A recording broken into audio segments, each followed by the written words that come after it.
orang yang mengenal Allah Subhanahu wa taala, maka dia akan mencintai Allah. Ya, dia akan mencintai Allah. Dan kalau sudah mencintai Allah, maka nikmat terbesar adalah ya bertemu dengan Allah. Dan itu adalah pengharapan terbesarnya. Dan untuk bisa bertemu dengan Allah, maka harus masuk surga. Jadi surga adalah wasilah, tapi ghoyahnya adalah melihat Allah Subhanahu wa taala. Kemudian dia begitu takut untuk terhijab dari Allah Subhanahu wa taala. Dan dia terhijab manakala dia masuk neraka. Maka neraka itu ya menjadi penghalang untuk bisa melihat dari Allah Subhanahu wa taala. Neraka siksaan, tapi siksaan terbesar. Ya bagi seorang kekasih terhadap kekasihnya adalah terhijab untuk melihat kekasihnya yaitu Allah Subhanahu wa taala. Dan bagaimana menumbuhkan unsur cinta ini? Nah, ini yang kemudian perlu kita pahami. Makanya ibadah ada dua pemaknaan, ada ibadah secara khusus, ada ibadah secara umum. Ibadah secara khusus bagaimana yang disebutkan oleh Syekhul Islam Ibnu Taimiyah rahimahullah, beliau mengatakan ibadah itu adalah ismun jami'un likulli ma yuhibbuhullah wa yardha minal aqwal wa af'al adh-dhahir wal batinah. Ibadah itu adalah setiap nama yang mencakup setiap apa yang dicintai dan diridhai oleh Allah Subhanahu wa taala minal aqwal, baik dari ucapan-ucapan, wal af'al ataupun perbuatan-perbuatan, adh-dhahira baik yang zahir, wal batin ataupun yang batin. Nah, sekedar menyentuh ya atau sekedar kita melakukan hal-hal yang Allah sukai, Allah ridhoi, terlepas apa motivasinya, ya maka itu adalah ibadah. Mengharapkan surga dengan amalan yang Allah ridhoi, ibadah. Takut pada neraka sehingga meninggalkan hal-hal yang Allah larang dan dengannya mendapatkan ridha Allah, itu ibadah. Ya, walaupun unsur cintanya tidak seberapa, tetap itu adalah ibadah.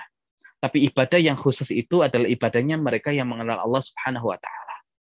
Dan ini seperti yang disampaikan oleh Syekh Muhammad Ratib An-Nabulsi, beliau mengatakan ibadah itu ta'ah taw'iyah mamzujah bimahabbah qalbiyah asasuha ma'rifah yaqiniyah tufdi ila sa'adah abadiyah.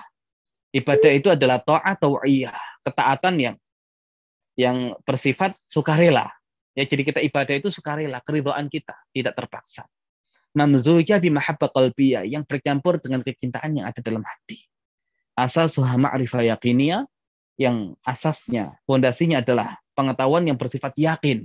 Nah, ini kalau kita belum mengenal Allah sampai selevel ini, mustahil menghadirkan ya cinta dalam hati kita.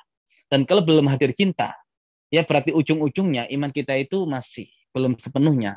Dan kita masih bergantung kepada keimanan berkaitan dengan surga dan neraka, iman pada hari akhir. Tapi iman kepada Allahnya belum seutuhnya.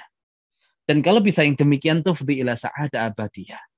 Ya, mengantarkan kepada kebahagiaan yang abadi. Nah, bagaimana caranya?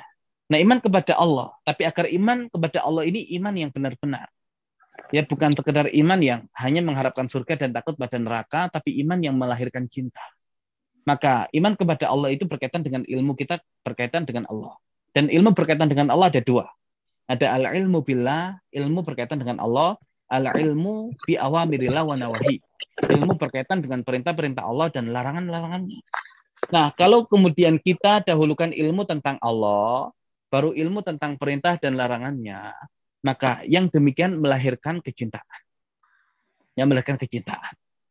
Tapi kalau kemudian yang kita dahulukan adalah mengenal perintah-perintah dan larangan Allah sebelum mengenal Allah seutuhnya, itu akan sulit untuk melahirkan kecintaan. Yang ada adalah keterpaksaan. Makanya mengenal Allah sebelum perintahnya dan larangannya melahirkan ketakwaan atau fikih takwa. Tapi kalau mengenal perintah dan larangannya sebelum mengenal Allah, yang lahir adalah fikih fatwa. Nah, fikih fatwa ini sekedar ibadah tadi.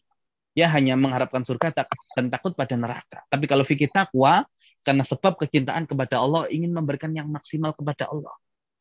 Ya, karena jiwa ini berasal dari Allah dan ya berharap bisa kembali. Ya, dengan keadaan yang mutmainnah.